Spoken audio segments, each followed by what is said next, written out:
Bonjour, bienvenue au cours d'introduction à l'optimisation. Aujourd'hui, nous allons aborder les méthodes historiques. Dans notre premier exposé, nous avons observé que l'optimisation contient des difficultés fondamentales non résolues. Par exemple, nous avons observé qu'il n'existe à cette date aucune méthode permettant de décider si un point X appartenant à Rn réalise les minimums global d'une application arbitraire f de Rn à valeur d'un R. C'est-à-dire qu'étant donné une fonction de Rn à valeur d'un R quelconque, il n'existe aucune méthode générale permettant de décider si un point X de Rn réalise son minimum global. Bien entendu, il existe des méthodes pour des cas particuliers, mais pas pour la situation générale. Les mauvaises nouvelles ne s'arrêtent pas à cela. De plus, les mathématiques apportent des résultats négatifs. Il n'existe aucune méthode susceptible de faire mieux que la recherche aveugle purement aléatoire dans les cas généraux. Par exemple, les théorèmes dits No Free Lunch, NFL, montrent que les algorithmes ne peuvent pas être performants sur toutes les classes de problèmes. Chaque algorithme peut être plus performant que les autres sur une classe donnée de fonctions à minimiser, mais aucun algorithme ne peut être supérieur à tous les autres sur toutes les fonctions à minimiser. Ces limitations ont des bases physiques et mathématiques. Par exemple, la base physique s'y trouve dans la notion de conservation de l'information, issue du théorème de Liouville pour les systèmes hamiltoniens, et qui a été l'objet des travaux de Stephen Hawking concernant l'information et les trous noirs. Sur les plans mathématiques, ces limitations trouvent leurs racines dans la théorie de la complexité de Kolmogorov, qui est une des bases de l'intelligence artificielle. Cette théorie établit ce qui peut être calculé par un ordinateur. Vous pouvez comprendre la difficulté des processus. Vous pouvez éclairer des petites portions de la scène. La question est alors, quelle idée l'optimisation fait face à la même difficulté? Nous utilisons alors ces comportements pour déterminer un nouveau point, c'est-à-dire faire bouger les points précédents jusqu'à une nouvelle position. Nous obtenons alors un nouveau point. En répétant ces processus, nous construisons. Ces processus permettent donc de se donner, mais avons-nous vraiment une bonne image? Par exemple, dans le cas précédent, nous construisons une image. Donnons un exemple à l'aide de la méthode. Par exemple, que se passait-il lorsque nous lançons la méthode de gradient à pas fixe à partir d'un point choisi au hasard? Par exemple, choisissons le point ici. Voici l'information que nous avons récupérée. Choisissons un autre point. Voilà l'information. Choisissons encore un point ici ou là. Donc, dans aucun de ces cas, nous récupérons une information qui nous permette de trouver les vrais minimums. Par contre, si nous prenons un point ici, voilà que nous avons une vision différente de la fonction à minimiser. Ces observations nous indiquent que nous avons besoin d'informations sur les comportements globaux de la fonction objectif. Il faut donc explorer la région du travail pour obtenir de telles informations.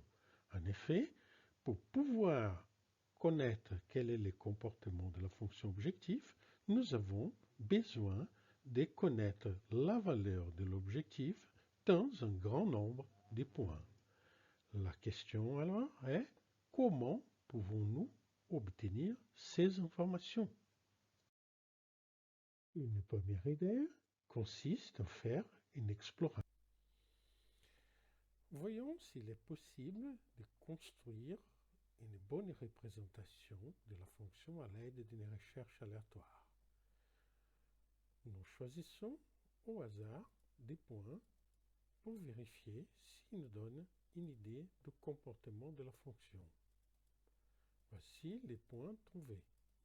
Jusqu'à présent, aucun de ces points ne permet d'avoir une idée du vrai comportement de la fonction. Pour l'avoir, je serai obligé de trouver des points qui se retrouvent dans cette région. Tout dépendra alors de la manière comme les points sont tirés. Si ils sont mal choisis, je n'aurai pas une bonne idée du comportement de la fonction. On peut essayer de construire une version. Dans la méthode de descente stochastique, nous commençons par générer un point d'essai T indicienne à l'aide d'une distribution quelconque de moyenne xn, par exemple une gaussienne. Une fois ces points générés, nous allons comparer la valeur de la fonction dans ces points avec la valeur de la fonction dans les points actuels x indicienne. Si nous constatons une amélioration, alors nous retenons les points générés comme étant les nouveaux points. Dans les cas contraires, nous retenons les points précédents comme étant les nouveaux points. Voyons comment cette méthode se comporte. Nous avons ici la même fonction et nous allons chercher à déterminer son minimum en générant 50 points aléatoires. Voici les résultats. Nous avons trouvé une bonne représentation du comportement de la fonction. La méthode de descente stochastique repose sur un théorème qui est considéré comme le théorème fondamental de l'optimisation stochastique et qui se décline en 3 versions que nous allons étudier. Dans sa première version, le théorème considère une suite de variables aléatoires.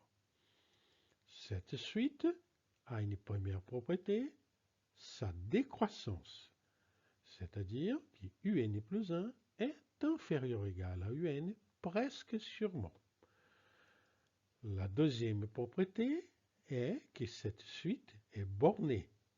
U indicienne est supérieur ou égal à m presque sûrement pour tout n. La troisième condition est une condition d'apparence technique, mais que nous verrons qui est naturelle. Cette condition s'écrit sous cette forme: l'existence d'un epsilon positif, tel que si lambda appartient à m plus epsilon, il existe un alpha lambda positif, tel que la probabilité d'avoir U indicienne plus 1 inférieur à lambda, sachant qu'un est supérieur à lambda, est supérieur ou égal à alpha lambda. Cette condition d'apparence technique signifie tout simplement que dans l'intervalle m plus epsilon, nous avons toujours une probabilité positive de trouver un point ayant la valeur de f, la valeur du n, dans cette région. En effet, si cette condition n'était pas satisfaite, ceci voudrait dire qu'autour de la valeur de m, il existe une région dont la probabilité est nulle. Donc, nous n'avons aucune possibilité de déterminer la valeur du minimum. Sous ces conditions, les théorèmes affirment que la valeur du n, la suite un, converge vers la valeur du m presque sûrement. La convergence de la méthode est obtenue en appliquant ce théorème avec un égale à f de xn et m égale au minimum de f. Comme nous l'avons indiqué, la troisième condition d'apparence technique indique simplement que dans un voisinage du minimum, nous avons toujours une probabilité strictement positive de trouver des points. Le contraire signifierait que nous ne pouvons pas déterminer les minimums, puisqu'il est impossible de trouver un point dans la région proche de la valeur m. La méthode de descente stochastique présente quelques faiblesses. Sa principale faiblesse est le nombre d'évaluations de la fonction objective. Cette méthode peut nécessiter un très grand nombre d'évaluations. De plus, le nombre d'évaluations augmente rapidement avec la dimension. Ce phénomène est connu sous le nom de malédiction de la dimensionnalité, en anglais Curse of Dimensionality. Il signifie qu'au fur et à mesure que la dimension du problème augmente, la méthode devient de plus en plus difficile à appliquer car son coût computationnel explose. Voyons un exemple de la malédiction de la dimensionnalité. Considérons la même fonction que nous avions considérée jusqu'à présent, mais maintenant en dimension 5. Essayons de générer encore 50 points. Voyons les résultats. Le résultat est d'approximativement 0, alors que la vraie valeur est moins 0,8. On va augmenter le nombre de points. Notons 5000 points. Les calculs se déroulent et nous récupérons encore une valeur proche de 0. Essayons avec 50 000 points. Nous faisons le calcul, les processus se déroulent et nous avons toujours un mauvais résultat. Voici un exemple de la malédiction de dimensionnalité. La dimension étant de 5, la méthode de descente stochastique se montre incapable de déterminer la vraie valeur du minimum. La question est alors, comment pouvons-nous construire une procédure plus efficace? Dans cet objectif, faisons une analogie. La suite des points générés peut être vue comme un mouvement dans l'espace RN. En effet, nous construisons une suite de points. Nous pouvons imaginer qu'il s'agit de mouvement d'une particule qui occupe successivement ces positions. Le passage d'un point au point suivant obéit à certaines règles. Ces règles définissent la dynamique du mouvement. Nous disons alors que ces règles sont la dynamique du mouvement. Examinons de plus près la dynamique de la méthode de descente stochastique. La règle que nous appliquons est la suivante. Si f de t indicienne est inférieur à f de xn, alors xn plus 1 égale à tn. Sinon, xn plus 1 égale à xn. Cette règle correspond à la dynamique suivante. La fonction v de xn t indicienne est l'argument du minimum de f de z où z est un des deux points xn ou t indice n. Et nous avons xn plus 1 égale à v de xn t n. Cette dynamique est de type élitiste. On garde les meilleurs, on élimine les moins bons. Question, serait-elle trop rigide? En effet, une première flexibilisation de la dynamique pourrait consister en accepter de garder les moins bons de temps en temps. Donc, nous aboutissons à une première idée pour une procédure plus flexible, celle d'accepter des mouvements qui augmentent la valeur de l'objectif. En effet, cette idée avait déjà été introduite en 1953 par Nicolas Metropolis dans un article fait en collaboration avec deux couples, les couples Rosenblatt et les couples Teller. La dynamique ainsi définie est connue jusqu'à aujourd'hui comme la dynamique des métropolis. Elle a été ensuite reprise par Khachaturian dans son travail sur l'analyse de l'spectroscopie des cristaux. Enfin, en 1983, elle est reprise par Kirkpatrick dans un article publié dans Science dans lequel il introduit une nouvelle méthode d'optimisation, les recuits simulés. En 1985, Cerny applique ses idées aux problèmes de voyageurs de commerce, considérés comme un des problèmes d'optimisation les plus difficiles à résoudre.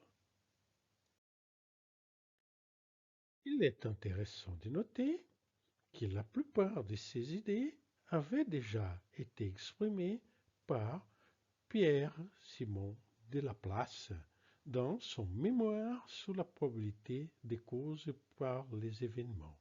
Dans ce mémoire, Laplace propose une méthode pour le calcul de certaines intégrales de type intégrale des exponentielles de m f de x. À la recherche des méthodes de calcul pour ces intégrales, il développe un moyen de concentrer des mesures de probabilité sur les minima ou les maxima de certaines fonctions. Wang, en 1980, réinterprète les travaux de Laplace en termes de convergence en probabilité. L'ensemble de ces travaux conduit à la version 2 de notre théorème fondamental. Dans cette version, il est toujours question d'une suite de variables aléatoires. Cependant, nous n'allons plus supposer que la suite est décroissante. Nous allons accepter qu'elle puisse augmenter la valeur du n avec une certaine probabilité. Elle restera bornée et nous avons toujours la troisième condition. Sous ces hypothèses, la conclusion est la même. U indicienne converge vers M presque sûrement. Cependant, dans cette version, nous pouvons accepter des mouvements pour lesquels la valeur de UN augmente. Ce théorème conduit à proposer une modification de la règle pour le choix du point xn plus 1. Si f de t indicienne est strictement inférieur à f de xn, alors, évidemment, nous gardons le point t indicienne. Par contre, si f de t indicienne est supérieur à f de xn, nous n'allons pas les rejeter immédiatement. Nous allons effectuer un tirage d'une loi uniforme sur l'intervalle 0,1 et nous allons comparer les nombres tirés à exponentielle du moins delta f divisé par Cn. Si Un est inférieur à cette valeur, alors nous gardons les points Tn malgré le fait qu'il augmente la valeur de l'objectif. Dans les cas contraires, nous gardons les points x indiciennes. La suite C indicienne doit tendre vers 0 de manière lente.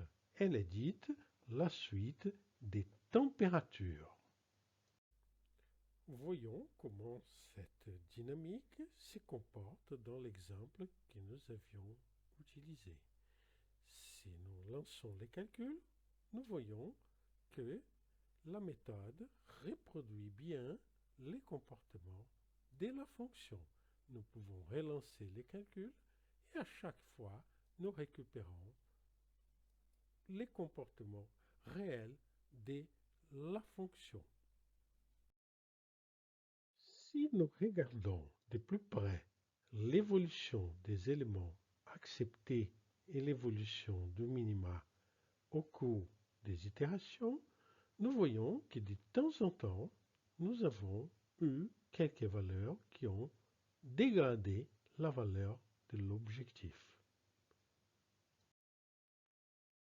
Cependant, cette méthode peut, elle encore, nécessiter un grand nombre d'évaluations de la fonction objectif. Le nombre d'évaluations continue à augmenter beaucoup avec la dimension. Et nous avons encore affaire à la malédiction de la dimensionnalité. Il devient clair que si nous voulons plus d'efficacité, nous devons chercher d'autres méthodes. Regardons un peu du côté de la méthode du gradient, à pas fixe pour simplifier. Cette méthode crée une suite en définissant xn plus 1 à partir d'xn par la formule xn moins pas mu qui multiplie gradient f de xn. Nous pouvons réécrire cette égalité sous la forme xn plus 1 moins xn divisé par mu égale moins gradient f de xn. Imaginons maintenant qu'à la place du mu, nous placions delta t. L'égalité s'écrit en fait x de t plus delta t moins x de t sur delta t égale moins gradient de f 1 x de t. Il s'agit donc d'une discrétisation de l'équation différentielle dx dt égale moins gradient f dx. Cette équation différentielle possède une propriété. Si nous dérivons f de x, nous avons gradient f qui multiplie dx dt qui est égal à moins dx dt au carré qui est un nombre négatif. Donc, la dérivée de f de x est négative, ce qui veut dire que f de x est une fonction décroissante. Examinons d'un peu plus près les conséquences de ces éléments que nous venons de mettre à jour. Considérons un système d'axes et une fonction f de x ayant cette allure. Choisissons un point de départ, x0. Le fait que nous ayons choisi x0 nous définit une valeur de la fonction, la valeur f de x0. Cette valeur va jouer le rôle d'une barrière du potentiel. En effet, la méthode de gradient, les points générés, vont se retrouver avec des valeurs de f qui sont inférieures à f de x0, puisque la valeur de f est décroissante. Il sera donc impossible de franchir cette barrière. Nous avons ainsi un point sur l'axe des x, que nous notons x max, et nous voyons que x de t est confiné à l'intervalle vert que nous venons de trouver. Pour pouvoir franchir la barrière des potentiels, il nous faut rajouter de l'énergie dans le système. Il nous faut donc une force. W de t.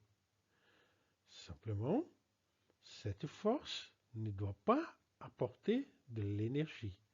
En moyenne générale, pendant toute l'évolution, le travail de cette force doit être égal à 0. Une telle force existe. Par exemple, nous pouvons trouver un exemple dans les résultats fondamentaux établis par Geman et Huang en 1986.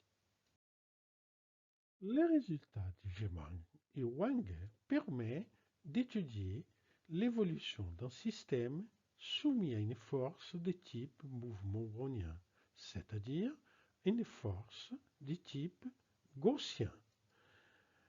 L'évolution du système peut s'écrire sous forme différentielle comme étant dxt égale à moins gradient f de xt dt plus lambda t dwt. Lambda t dwt étant la force qui correspond à une gaussienne. Il s'agit ici d'une variable aléatoire de moyenne nulle. Wt est dit processus de Wiener. Lambda indicité est égal à A sur logarithme de t plus c. Il s'agit d'un type de décroissance qui correspond à celui trouvé par Kirkpatrick. Sous ces conditions, il est possible de démontrer les fonds Huang et Geman que xt se concentre au point du minimum global de f quand t tend vers l'infini. Et nous retrouvons ici encore une fois les résultats de la méthode de Laplace. En 1987, Ispal commence à proposer une méthode basée sur des perturbations du gradient. Les méthodes sont formalisées en 1992 dans le cadre de l'identification. Elles trouvent une généralisation et un théorème de convergence ainsi qu'une traduction algorithmique en 1993. Puis des extensions à d'autres méthodes itératives, telles la méthode de Newton, la méthode BFGS, la méthode de Fletcher-Reeves.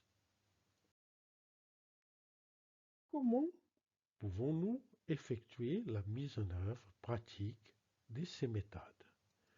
Nous démarrons par une méthode d'optimisation standard, qui peut être n'importe quelle méthode. Fletcher-Reeves, BFGS, gradient à part fixe, gradient par optimal. Pour fixer les idées, imaginons qu'il s'agisse de la méthode de gradient à part fixe. Nous allons modifier cette méthode en lui rajoutant une perturbation stochastique. P indicienne est une variable aléatoire, par exemple gaussienne, et satisfaisant les conditions de Kirkpatrick, qui se retrouvent aussi dans les théorèmes de Huang et Geman. Voici un exemple d'algorithme pour mettre en œuvre ces idées. Nous commençons par générer un point test T0 qui est égal à Q de xn. Nous générons ensuite énissime perturbation de T0. Pour cela, il suffit de générer les perturbations P indiciées et de les rajouter à T0. Nous déterminons alors quel est le meilleur point parmi tous les points tests créés. Ce point est noté xt indice n plus 1. Nous appliquons alors la dynamique au couple xn xt n plus 1. S'il s'agit de la dynamique élitiste, nous allons choisir les meilleurs de ces deux points. sinon on appliquera la dynamique des métropolis. Puis, nous estimons U indice n plus 1 comme étant la meilleure valeur calculée jusqu'à présent. La convergence de cet algorithme, de la méthode ainsi définie, repose sur la version 3 du théorème fondamental. Dans cette version, nous considérons encore une fois une suite de variables aléatoires. Nous revenons à l'hypothèse des suites décroissantes et bornées. La troisième condition est légèrement modifiée. Nous supposons désormais que la probabilité d'avoir un plus 1 inférieur à lambda, sachant qu'un est supérieur à lambda, décroît très doucement. Sous ces conditions, nous avons que UN converge vers M presque sûrement. Faisons un test pour vérifier les comportements de cette méthode. Nous pouvons par exemple utiliser la fonction de Grievank décentrée en dimension 100. Nous voyons que le résultat correspond au résultat exact. La distance au point d'optimum est de 1,610-3. Nous pouvons aussi chercher les résultats non pas sur Rn, mais sur un ensemble C. Ici, la boule de centre A et rayon état. Reprenons la fonction de Grievank décentrée en dimension 100 avec un rayon de 1000 et centre 0. Encore une fois, nous avons le résultat exact. On peut trouver dans la littérature des versions de cette méthode pour des problèmes d'optimisation sous contrainte. Il existe cependant un aspect qui n'a pas encore été traité. En effet, un problème non convexe peut admettre plusieurs solutions. Or, les méthodes présentées produisent une solution. Pouvons-nous trouver une méthode qui nous donnera un ensemble de solutions? La réponse est oui. Ce sont les méthodes utilisant des populations, en anglais Population-Based Methods. Vous trouverez ces méthodes dans la littérature sous de différentes appellations. Il serait fastidieux de faire la liste ici, contentons-nous d'y rappeler quelques-unes. Génétique, évolutionnaire, multi-agent, colonie de fourmis, essaim des particules, tabou, multistart. Ces méthodes sont généralement considérées heuristiques. Cependant, il existe un cadre général et des théorèmes de convergence pour l'ensemble de cette classe de méthodes.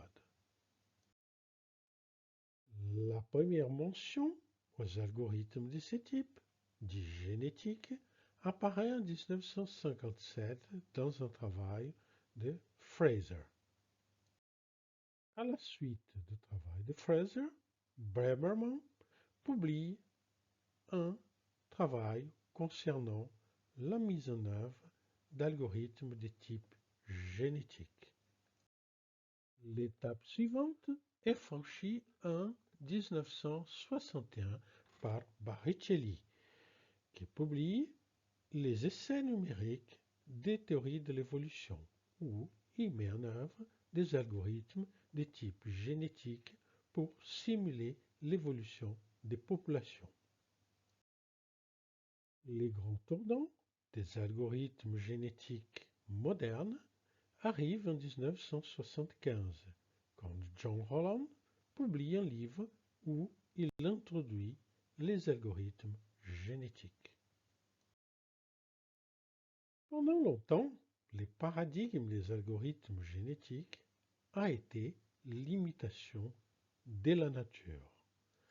Cependant, on observe encore un très grand nombre d'évaluations, un coût computationnel excessif qui rend prohibitif l'application de cet algorithme pour des problèmes complexes. En effet, la nature est lente. L'évolution s'est étendue sur des milliards d'années. Nous ne pouvons pas attendre des milliards d'années pour obtenir un résultat. Il nous faut donc nous affranchir des limitations d'un processus d'évolution biologique.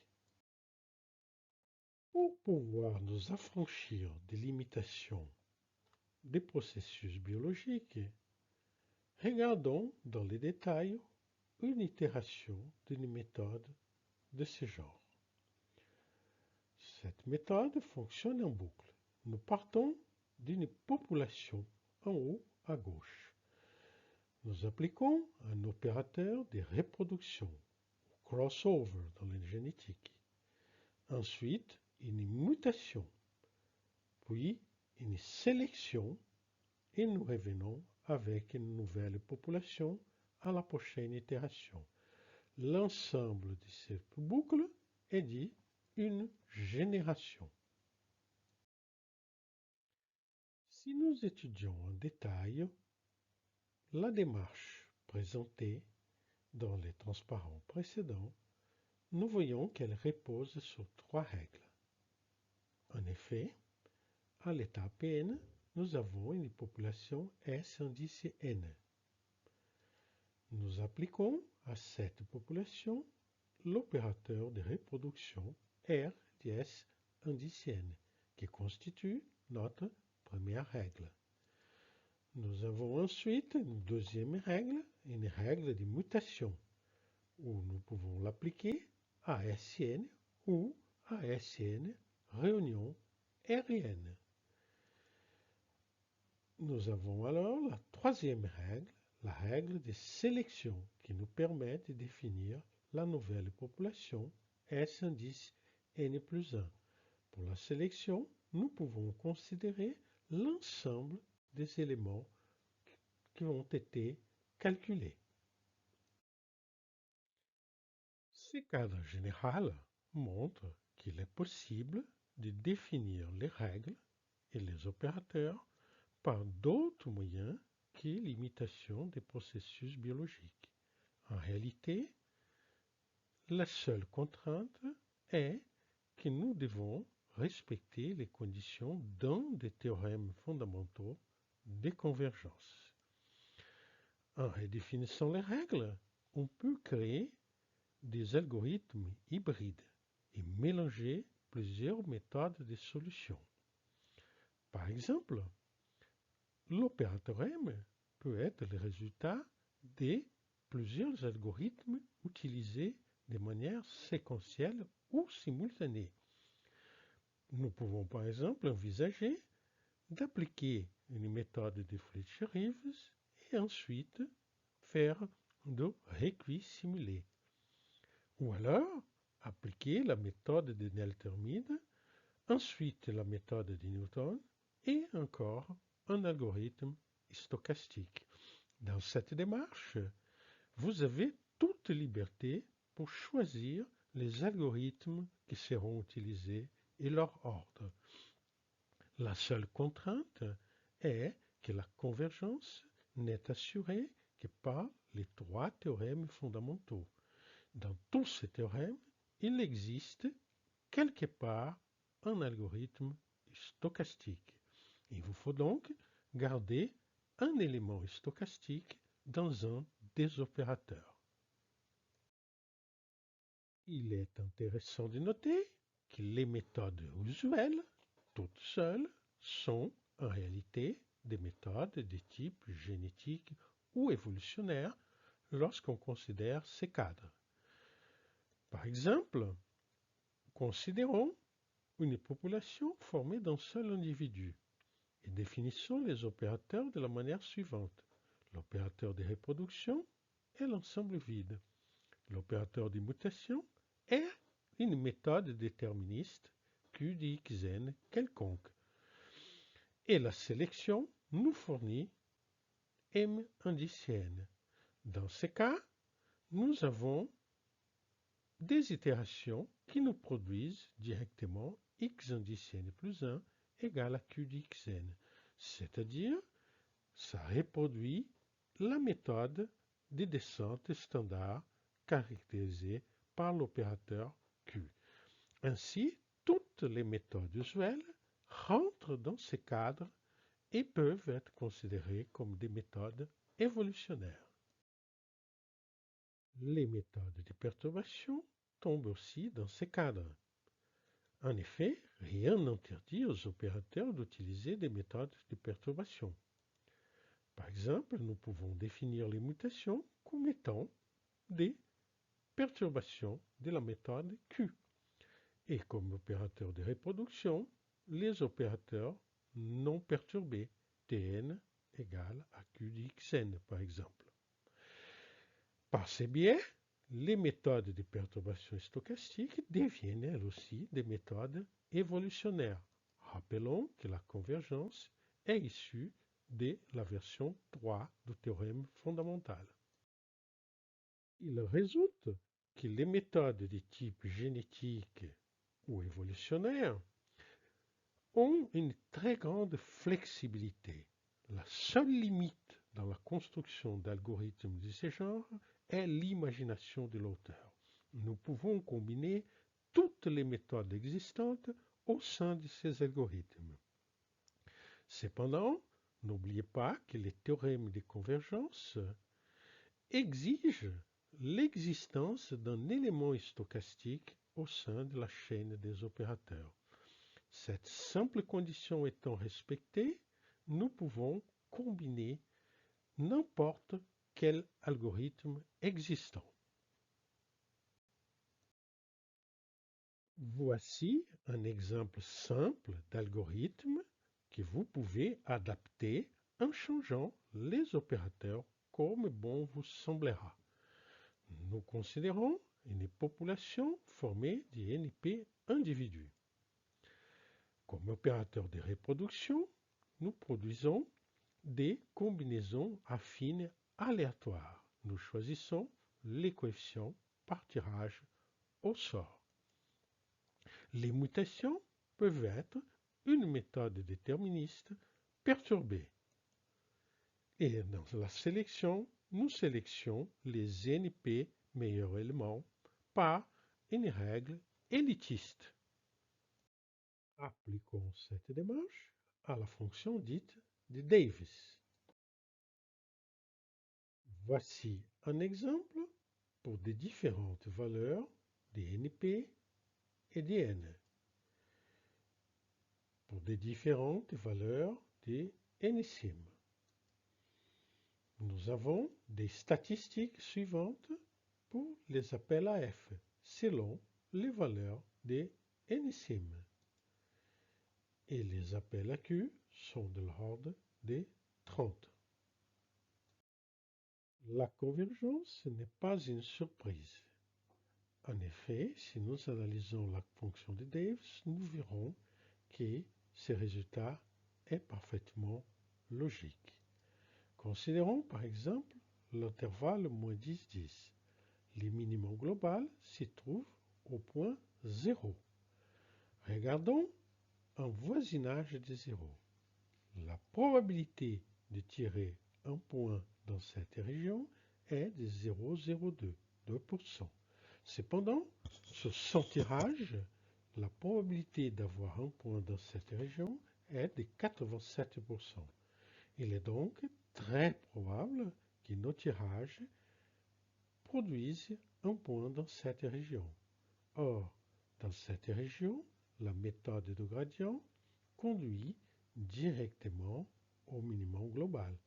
Il suffit donc qu'un de nos points tombe dans cette région pour que la méthode de gradient produise les résultats exacts. Voici des résultats concernant la fonction de Davis en dimension de 5 jusqu'à 500. Et voici comment la méthode fonctionne en dimension 100. Nous retrouvons les résultats exacts. Revenons à la fonction de Grevenc.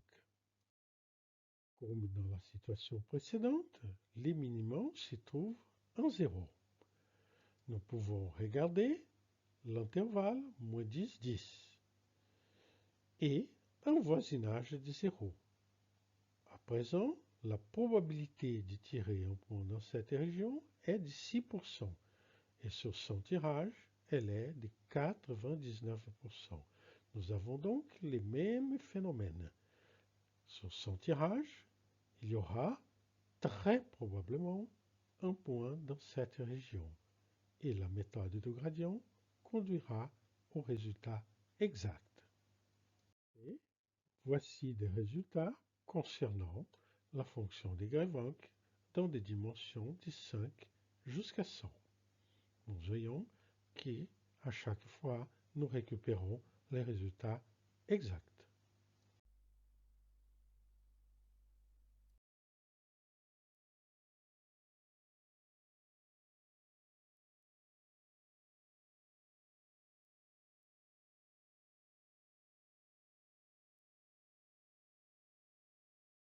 Vous trouverez dans la littérature des résultats pour des problèmes avec restriction. Pour terminer notre exploration des méthodes stochastiques, il reste à vous présenter les méthodes de représentation. Ces méthodes trouvent leur source dans un travail de Martin Pincus. La formule de Pincus se généralise de la manière suivante. Les points du minimum global de f sur c, x étoile, est égal à la limite de la moyenne de yg de lambda f de y divisé par la moyenne de g de lambda f de y, g étant une fonction qui satisfait à certaines conditions. Cette formule peut être utilisée, par exemple, pour obtenir des points de départ pour les itérations, ce qui en général est un problème. Elle s'applique aussi directement aux problèmes en dimension infinie, dits des problèmes de calcul des variations. Ce sont là des problèmes où les inconnus ne sont pas des points de Rn, mais directement des fonctions telles une trajectoire ou un champ de vitesse. Voyons un exemple d'utilisation de ces méthodes. Nous allons utiliser comme fonction g la fonction exponentielle avec lambda égale à 10. Utilisons la fonction de Grevenc comme fonction test. Pour la minimisation, nous allons utiliser la méthode de gradient à pas fixe. Lançons les calculs. Voici les résultats. Les résultats exacts étaient 1, 2, 3, 4, 5 jusqu'à 30. Nous voyons que les résultats fournis par la méthode est très proche de la vraie valeur. Vous trouverez des exemples et des résultats dans la littérature. Dans les cours, il est temps de passer à la pratique. Merci, au revoir.